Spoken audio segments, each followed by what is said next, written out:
The text came in on a Tuesday just as I was finalizing the quarterly report that would, if approved, seal my promotion. Mom, family chat. Great news, we've managed to book the Lake Tahoe house for the last 2 weeks of July. It's finally happening. Sarah, the kids will be thrilled. Liam, you can take care of the rental car and the initial grocery run, right? You're so good at that. I stared at the screen, my fingers freezing over the keyboard. The cold, heavy stone of resentment, familiar as an old shame, settled in my gut. My vacation time, my planned vacation time, which I had explicitly told them was for a solo hiking trip in Colorado, was once again being hijacked for the benefit of my sister, Sarah, the golden child, and her picture-perfect family. I didn't respond. I just watched as the replies piled up. Sarah, OMG, the kids are going to lose their minds, so excited for some real family time. Dad, wonderful. Liam, I'll email you the list of supplies we'll need. Your mother and I can't handle the heavy lifting anymore. There it was, my role, cast in stone without my consent, the family's logistics manager, pack mule, and unpaid nanny. The bitter truth was I was good at it. I'd had years of practice. My phone vibrated in my hand, a direct call from Mom. I took a steadying breath and answered. Liam, honey, did you see the chat? Isn't it wonderful? Her voice was all bright, forced sunshine. I saw it, Mom. But I told you, I have plans for my vacation. A dismissive sigh.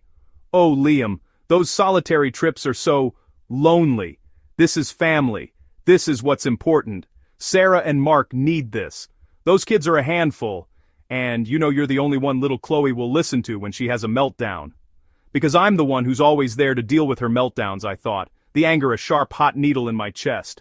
Because their father's checked out and their mother's too busy curating a flawless life on Instagram.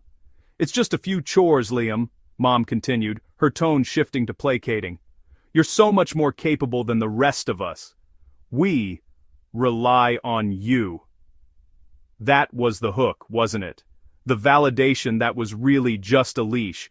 We rely on you to make our lives easier while we celebrate Sarah for simply existing. I closed my eyes. I'll look at the list, Mom. That's my boy. The victory in her voice was unmistakable. As I hung up, my eyes fell on the second monitor on my desk. Open on the screen was not the quarterly report, but a confirmed job offer. A promotion to Senior Vice President of West Coast Operations, based in San Francisco. The salary was obscene. The signing bonus was life-changing. A slow, deliberate smile spread across my face. Little do they know, I thought, the cold stone in my gut, melting into a pool of resolve. I've come prepared with a secret plan of my own. The Lake Tahoe house was a monument to our family's dysfunction. It was large, airy, and deceptively peaceful. Every room held a ghost of a memory where I was the supporting actor in Sarah's starring role. I arrived last, of course. I had to pick up the rental SUV, a cavernous vehicle only I could handle, and fill it with $800 worth of groceries, meticulously following Dad's spreadsheet. When I pulled up, the scene was already unfolding. My parents were on the deck, glasses of wine in hand, beaming at their grandchildren. Sarah was arranging a fruit platter for a photo shoot, her brow furrowed in concentration. Mark, her husband, was already buried in his laptop, a permanent fixture of disengagement. And then there were the kids, Chloe, 6, and Jake, 4. The second Chloe saw me, she detached from my mother's side and sprinted toward me, wrapping her arms around my legs. "Uncle Liam, you're here! I was waiting for you!" She mumbled into my jeans. I picked her up, my heart aching. This was the hardest part. I loved these kids. I was the one who taught Chloe to tie her shoes. I was the one who sat with Jake for hours when he was overwhelmed by sensory overload because his own parents found it exhausting. I was the one who remembered their allergies, their favorite bedtime stories, the specific way they liked their sandwiches cut. "Hey kiddo," I said, my voice soft. Sarah looked up from her photo shoot. "Oh good, you're here. Liam, can you take the kids down to the water? I just need to get this shot and then get lunch sorted." It wasn't a question. It was a command. My mother chimed in.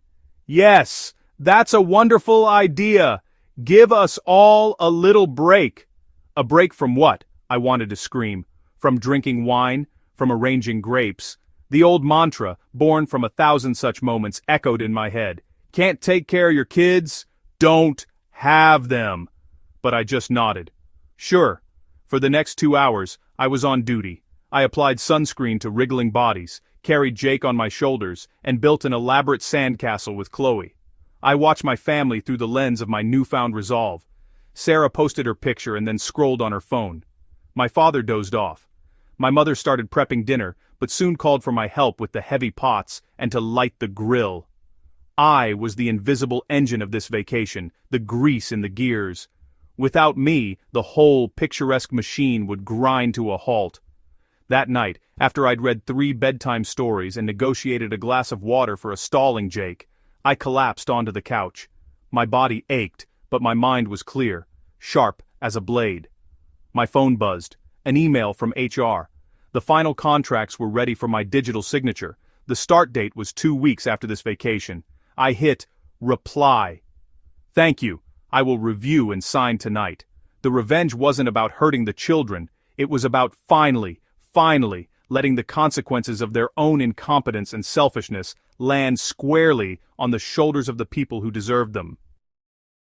The second week of the vacation, my secret plan began to unfurl. We were at the breakfast table. Chaos reigned. Chloe was crying because her yogurt was the wrong brand. Jake had spilled orange juice all over the table. Sarah was frantically trying to mop it up with a single paper towel while complaining to Mark, who had his noise-canceling headphones on. "Liam, can you—" my mother began, her voice tight with stress. "No," I said, my voice calm but firm. The table went silent. Even Jake stopped fussing. "What did you say, dear?" Mom asked as if she must have misheard. "I said no," I repeated, taking a sip of my coffee.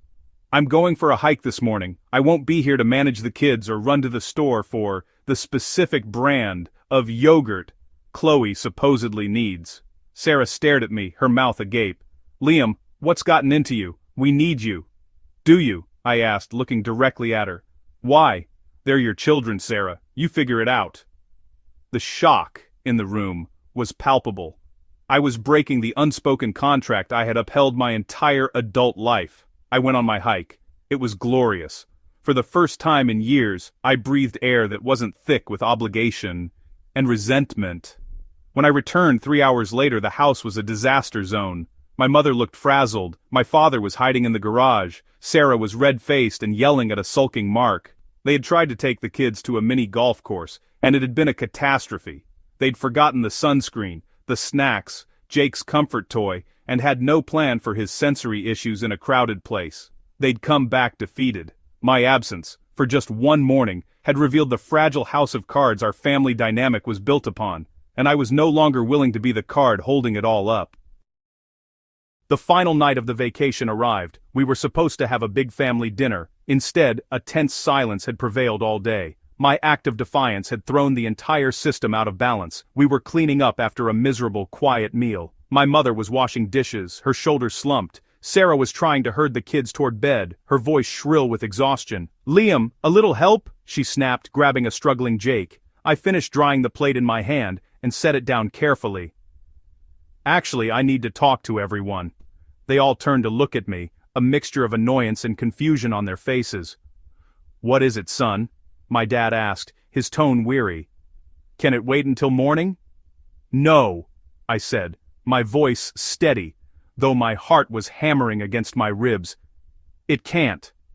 I took a deep breath, looking at each of them in turn, my perpetually disappointed father, my emotionally manipulative mother, my entitled sister, her absent husband. "My vacation ends tomorrow, and so does my role as the family's primary support system." Sarah let out a short, incredulous laugh. "What are you talking about?"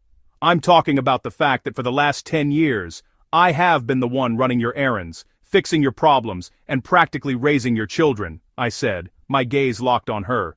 "I've been the one helping mom and dad with every home repair, financial question, and medical appointment. And what have I gotten in return? A text message assigning me more chores. That's not fair, Liam," my mother cried. "We appreciate you. We rely on you." "That's the problem. You rely on me instead of relying on yourselves or holding Sarah accountable for her own life." The dam was breaking, and years of pent-up emotion flooded out. You have one child who creates chaos and one who cleans it up, and you've always rewarded the one who creates it. "How can you be so selfish?" Sarah spat. "We're family." "Family?" I laughed, a harsh, dry sound. Family doesn't treat one another like staff. You wanted kids, Sarah. They are your responsibility, your joy, your burden, your everything, not mine. The mantra I've lived by because of you is simple. If you can't take care of your kids, don't have them. The room was dead silent, my words hung in the air, stark and undeniable. What are you saying? My father asked, a flicker of fear in his eyes. I'm saying I took a promotion. A big one. I'm the new SVP of West Coast Operations. I let that land, watching their eyes widen. My new office is in San Francisco. I've already signed the lease on an apartment. I'm moving out in 2 weeks.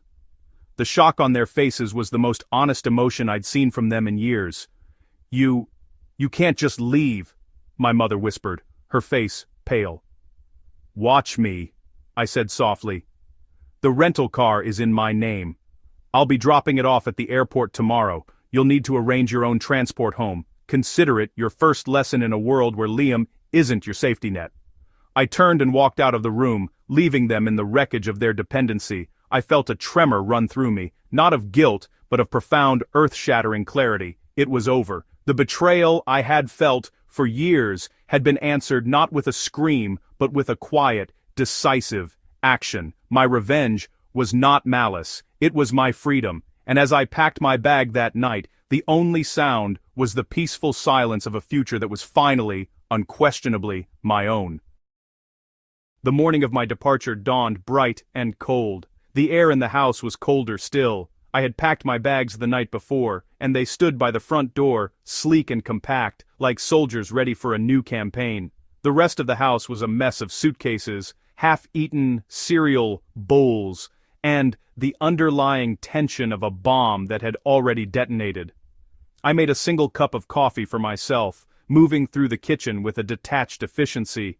No one else was awake. The silence was a blanket, smothering the usual morning chaos I was expected to manage. My father was the first to emerge, his face drawn.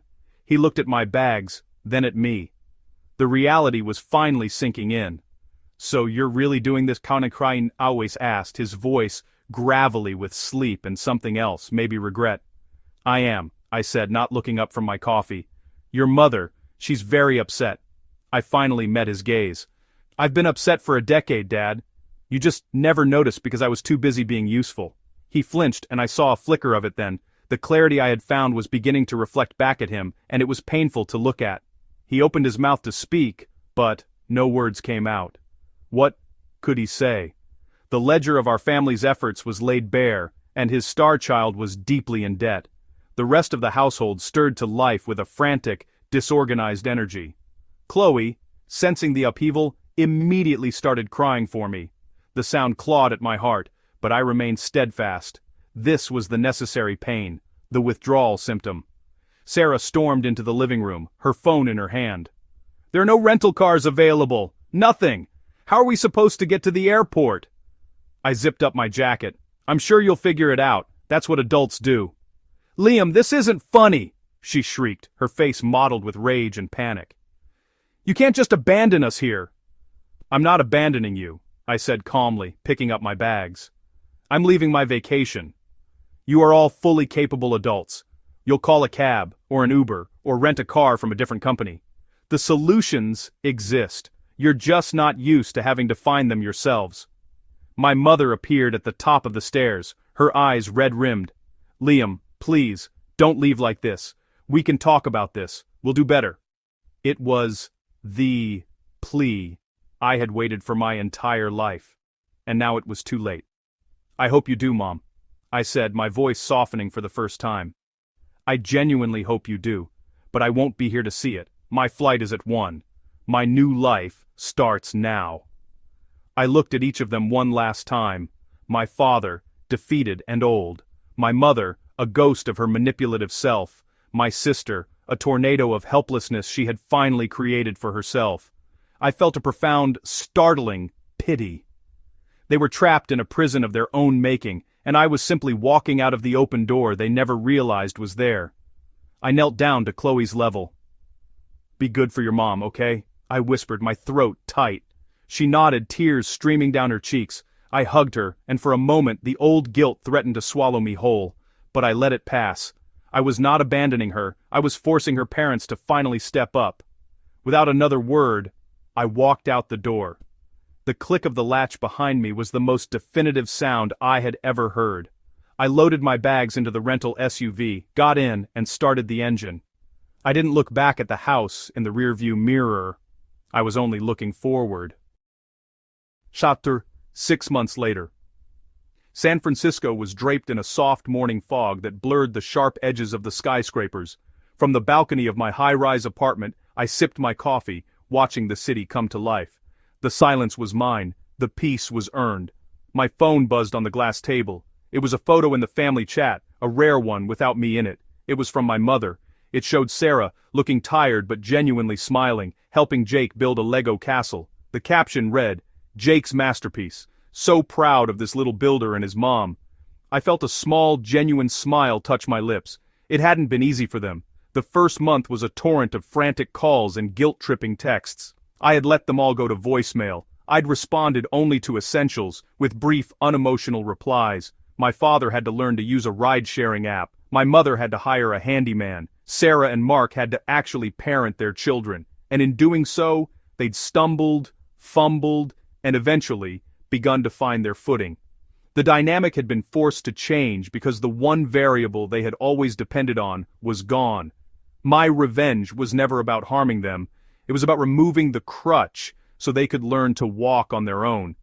And it was working. They didn't thank me. I didn't need them to. The proof was in the photo. Sarah was finally being a mother. My parents were finally seeing her as a capable adult, not just their golden child. My own life was full in a way I had never imagined. The promotion was everything I'd worked for. I had friends who knew me for my wit, not my utility. I went on dates. I hiked the Marin headlines every Sunday. The crushing weight of 1,000 small obligations was gone, replaced by the thrilling, manageable weight of my own choices. The clarity was this: I hadn't destroyed my family. I had, for the first time, given them a chance to become a real one. And in saving myself, I might have just saved all of us. I finished my coffee, the rich taste a small, daily pleasure that was entirely my own. I was no longer the invisible engine, the dutiful son, the unpaid nanny.